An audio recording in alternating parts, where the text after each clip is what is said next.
मी ना आमची केल बांधून ठेवली आहे, गोणे बांधून ठेवले आहेत मी. तर आता त्याचा ना टाईम पण पूर्ण झाला आहे, 4 महिने होऊन गेलेत. आता मी बघते ती पिकली आहे काय ती. ते टेबलावर चढून केल बघतात आहे पिकले की नाही ती. हे बघा आता सोडतील ती.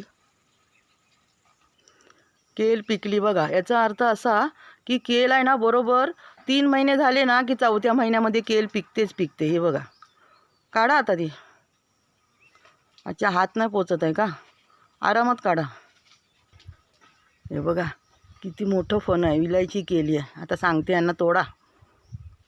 हे बघा केवढं मोठं केलीचं फण आहे ना, मस्त. आणा खाली. हे बघा काय छान पिकलेत ना केली, आहे की नाही? मस्त कोकणची मजा. आता ना मी एक केलं खाऊन बघते.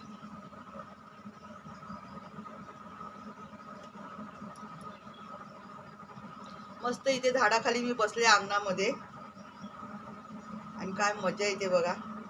इथे काढा फळं आणि इथे खावा, आहे की नाही मजा? खरंच मित्रांनो, झाडावर जे फळ पिकतं ना बिना केमिकलचं, त्याची चवच वेगळी असते.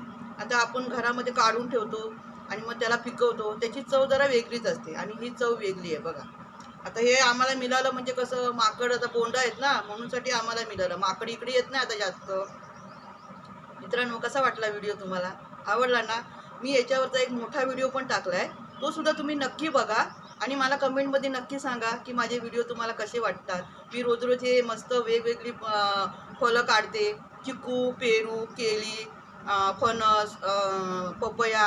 कसं वाटतं तुम्हाला? आवडतं ना?